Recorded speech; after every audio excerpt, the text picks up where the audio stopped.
And in this special panel, industry leaders will discuss how integrating retail media networks in your plan can help elevate your marketing strategy and deliver meaningful impacts. And please join me in welcoming to the stage Miss Nguyễn Hoàng Thoại Uyên, Head of Marketing for Baby and Childcare, Kimberly Clark, Vietnam. Please welcome to the stage Mr. Nguyễn Khoa Hồng Thanh, CMO PNG. Welcome to the stage Ms. Trúc Hoàng, Consumer Experience Lead, Vietnam and Export Markets, Mondelez, Vietnam. And for our moderator for this panel, please welcome to the stage Mr. Anak Tilak, Founder, Director, Periscope, Singapore. Ladies and gentlemen, a bigger round of applause.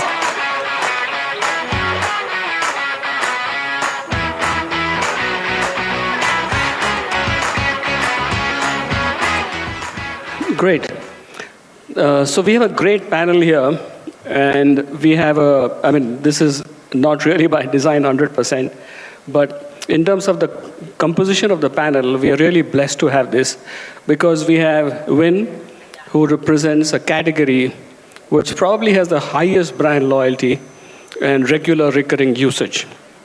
Then we have Chuk, who represents impulse and food category. And then we have Tan, who represents a product category which probably has the longest path to purchase because it's a luxury good. So we are very keen to learn from all of you. But because retail media network is something which is kind of an emerging field, I just wanted to set the context for that. And before we start, I just wanted to give you a quick exercise. Can you raise your hand if you're buying online? Anything? Can you raise your hand? Okay, great. A lot of people. In fact, there should be very few who probably are not buying. How many of you, those who raise their hands, are actually buying media on retail media network? Among those who raise their hands who are buying online for their own personal consumption, are you advertising on retail media network? Okay, probably less than 10%. So this is the reason why I think we need to spend time to understand what is retail media network. And because retail media network is a kind of emerging field, so what we did was we actually started a retail media network ideas lab at MMA last year. We have a panel of about 13 people who represent advertisers, who represent agencies, who represent platforms, measurement partners, tech enablers, anything. So essentially, it helps us to understand what are the challenges for retail media network and how do we make sure that we can grow retail media network significantly. So what is retail media network? Because everybody's understanding and definition is pretty diverse. So let's be very, very simple. All pure e-commerce players or any offline or omni-channel partner is a retail media network because you're buying something online. Now that could be online, it could be in-store, it could be off-site advertising. And that actually helps you to target people based on actions, not necessarily purchase, but any action. So for example, if I searched on a site, but I didn't buy, therefore you'll be able to target me based on my past actions, and you'll show me a specific piece of creative depending where I have dropped off. So that's why it is very necessary and it's working really well. And because of the first-party database, and based on the actions that people take on the site, it actually is a very powerful tool for personalization. So this is where we are starting. Now, in terms of global kind of picture, this year, the spend on retail media network globally will be about $165 billion. It is huge. It is expected to account for about 20% of all digital media spends. And it's also growing at a rate of about 18%. So while it is $165 billion globally, what is it in the region? So Southeast Asia is considered, for most other things, it is considered as the growth engine for retail media network. In the next 5 years, it'll be 4.7 or close to $5 billion will be invested on retail media network just in Southeast Asia. And the two biggest markets are not a surprise. It is Indonesia and Vietnam. So this is something which is very interesting. And that's why I thought we'll just very quickly set the context for this panel discussion. Moving to the panel discussion. So the first question to each of you is, the moment you hear the word retail media network, what are the first few things that come to your mind?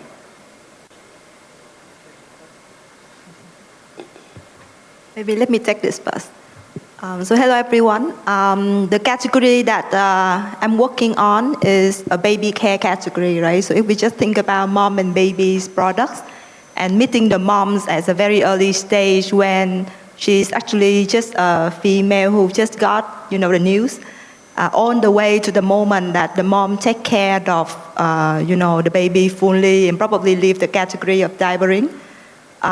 It's very specific in the consumer journey. And when I think about retail media, two things coming to my mind, right? How do you actually link the retail experience, like point of sale experience, the moment of purchase, along the consumer journey as per se, right? How do we just maximize that in every single contact that the mom is staying with the category? Second, I think it's quite practical. On the time we prioritize transaction and performance. And just like you just shared, right? I think it's more about how we we make use of the media that we buy to maximize the ROI. So performance marketing is, the second word. Well, so coincidentally, 2 weeks ago, we have the same question, where we have a global summit for all of the consumer experience of Mondelez, and we talk about retail media network as well. And surprisingly, for 45 minutes, a lot of people across the world ask a lot of questions. So for me, when we talk about the retail media network, definitely is an emerging trend. And for us, well, talking specifically about the paid media perspective, so it's about the effectiveness. So once we invest, what is the outcome? What is the ROI that we get it? And actually, not coming from my perspective as well, is another point that usually the retail media network, it is sales-driven. But coming from branding and paid media, how should we integrate everything within the comms plan itself and to maximize the impact of it?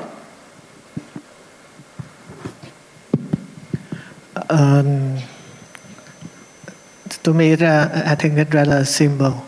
The retail media network is, to me, is a media network of a retailer. Whether that retailer is an online retailer like Lazada, Shopee, Grab, or an offline retailer like Thế giới di động, or even with B&J, we are the brand and also a retailer. So we have a local network of a retailer media at the store and also on the website and even on some of our apps. Yeah. Great. So moving on to individual questions. Question for you is, how can brands unlock the full potential of retail media network beyond transactions? Because a lot of people still think that it is purely for conversions and transactions. What are your learnings and experience on that? Okay, you first. So the word transaction was mentioned earlier. I think for us, I think the channel shifting effect is completely strong. I think firstly for skincare and personal care, right? There's a lot more people who is buying online. And then for our category, mom and baby, I think the shift is also quite tremendously, especially on social commerce, right? When we talk about a community like Zalo, community like Facebook groups, and making an order via the messenger, or actually TikTok, right, which is like a bomb now in Southeast Asia. I think the biggest amount of spend that we have among retail media, like in the total retail media, is on lower funnel, which is on transaction, right? That is practical. And beside the performance, the question is, can we do anything else? So obviously, if we have a deep, look into how we buy retail media, like different form of retail media, we can actually map that along the consumer journey from two different sides, right? The first side is to see the user from the beginning, at the first time when the mom got pregnant, and on the way to the last time. And second way is from the time the consumer move from the stage of unaware of the brand, going to aware of the brand and repurchase. So basically, based on different consumer segment that we probably can help and can buy from, targeting it in the right way, we can have retail media as a solution on the way of the journey, from building an awareness or trying to get to know a person who is potential user based on a certain demographic or behavior of search. Or, basically we can go down the road to repurchase, like trying to understand what will be the next basket and what should be the product she's gonna buy. So there's a lot of potential I see so far on using retail media. Actually, to build up what we just said before, the retail media network has a lot of potential.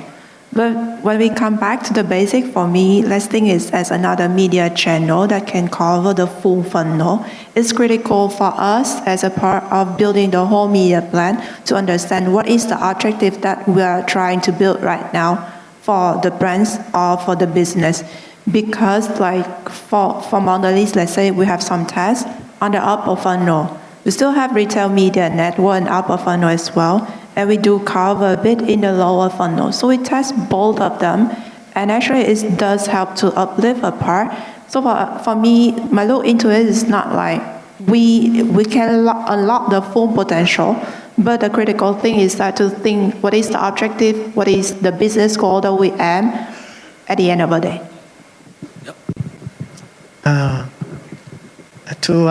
What I will share you what happened at B&J now. Because at B&J we explore the retail media network in two aspects. The first thing is about the marketing aspect, about upsell and cross-sell. It's a basic application we can use. But another thing at a higher level of business level, we can create a new business line, like kind of a portfolio, a brand portfolio. For example, when a couple they are buying a wedding drink, and then we know exactly they are going to get married, and then in the future maybe we decided to go into the wedding dress business, and then we can offer. So it means that it's a higher level rather than just upsell cross-sell from product and service, but we can enlarge, widen our business portfolio by using the current retail media network, because it's it's about the current client in the network that we own. Interesting. Truk, a question to you. How do you think brands can leverage retail media for equity efficiently and in an impactful way? So as I shared previously, for the retail media network, we can build for the cross the funnel. So my recommendation on this for everyone when thinking of retail media network is actually try to have the integrated approach when it comes to your comms plan as well as your media plan.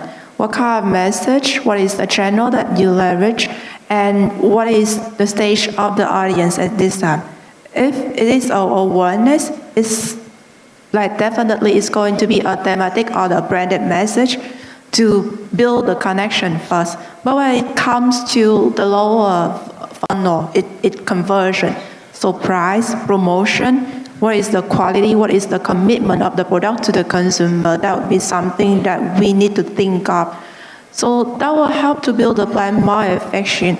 Because usually, I think that for the most of the practice, when we work on that, we think of it as a lower funnel. So it's very price-driven, consumer promotion-driven, and we start to miss about the brand equity itself.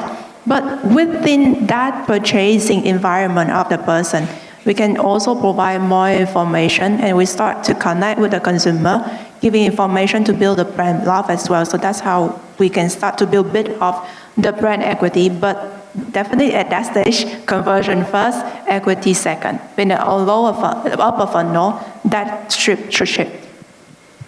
Got it. Tan, a question to you. Since your industry, the path to purchase can take a very long time. Yeah. And probably the highest incidence of research online and purchase offline.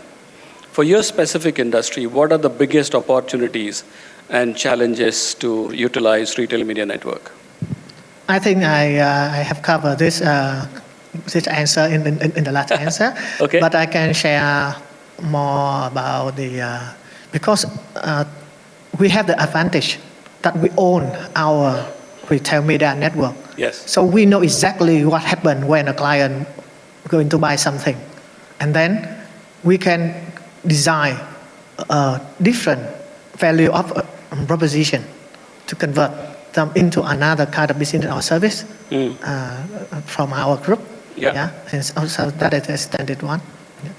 I think that one of the I can stress again that the biggest of owning a separate retail media network is that we can have a chance in both upsell and cross-sell service and also the business expansion. Yeah. Got it. Vin, coming to you back, what are the key opportunities and challenges for companies like you who have a large volume of first-party data? As you mentioned, from being pregnant to being a mother, it's again a big purchase cycle, right? What are the challenges for your industry? I think for almost all of the industry, right? Apart from people who really actually own a retail system, I think what is the most valuable and make retail media different from the rest of the media channel is they own the data. Like it's not that Meta or Google doesn't own the data, but I think we are still in the quest to define the one view consumer understanding, right? It's just the different parts of things. Think about one consumer, how many platforms they surf a day, and what would be the effort to just get all of that into one place. I think it's just like first-party data, right? Actually, behind the data is a user. Like think about 1,000 users that and you can contact them hopefully. I think the power is that it's still about your strategy of first-party data. If you have the first-party data in your hands and is well set up to be targeting and to be driven for some transaction, and that is, the most priority because you need to gonna make the ROI and exactly how many % of that will be buying your product and for how many times and how many value in all of that. So that is still the precise information. And based on that, we need to basically do the mapping exercise, hopefully with some API that we successfully connect with the platform and build a bigger data. I think what is important for us is that we are not the retail, right? It's so different from your case again. So I think the challenge literally would be to draw the seamless line of consumer experience and not letting them drop along the journey. So partnership would be, I think the opportunity to get through this. What would be different partnership opportunity that we can have among people who have the largest amount of first-party data in the industry? Maybe not all, but at a specific moment in that whole journey, right? You can just connect. And I think nowadays marketing is also about making valuable partnership and not just about, trying to buy ads. Yeah. Actually, I want to build up on both Antan's point and also Wing's point. The privilege of P&G, I think, is having your own retail media network. For us as a CPG category, we need to rely on our partner for it. And as Wing shared, the first thing is about the stability of the platform. So Shopee, Lazada, their own developed platform where API, we connected with our first party data already. So localized audience, retargeting, we get it. But for all the partner, whether in the developing stage, and they develop the app, they develop their own website, but they still working a lot on developing how to engage with our first-party audience. So we need to rely on the audience. They have a rich audience data point, but connecting between the two partners there's a gap between it. So actually that we need to work along the way. For me, it's status quo for Vietnam, for emerging retail partner, that they have the platform, they have the inventory, but how to connect between us, party data, our party data, and their party data, we need to work along. But it's always nice to shape the future all together. So that's why partnership, talking, and thinking about what is the benefit for both sides is always a thing that I would recommend when we talk about retail media networks. As a follow-up question to you, what are the best practices for integrating digital media with retail media network, keeping in mind the path to purchase? Yeah, so actually, the best practice, I think we're doing a lot of test and learn right now for CPG, especially for food and beverage. When it comes to the retail media network, it's either a planned journey or it's really a spontaneous one. Like it's very too extreme for them. So the recommendation for integrating digital media is always to think about all the consumer stages when you plan for it, and always test and learn. So we have more room for A/B testing, for skim, for stage, as well as what kind of product we are offering right now with all of the advantage we have on digital. So think about it, have more than always have like two options when it comes to integrating the digital media planning with the retail media network. Like not just one thing, there is no such thing as a direct consumer journey. They see it, they love it, they buy it. For us right now is they see it, they buy it. So what message we do? What kind of audience approach that we need to leverage? Yeah. Okay.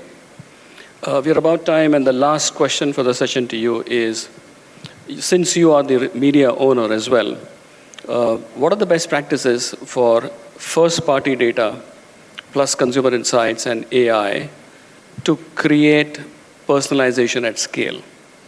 How do you do that, and what are the best practices? I don't know to what extent of the why that we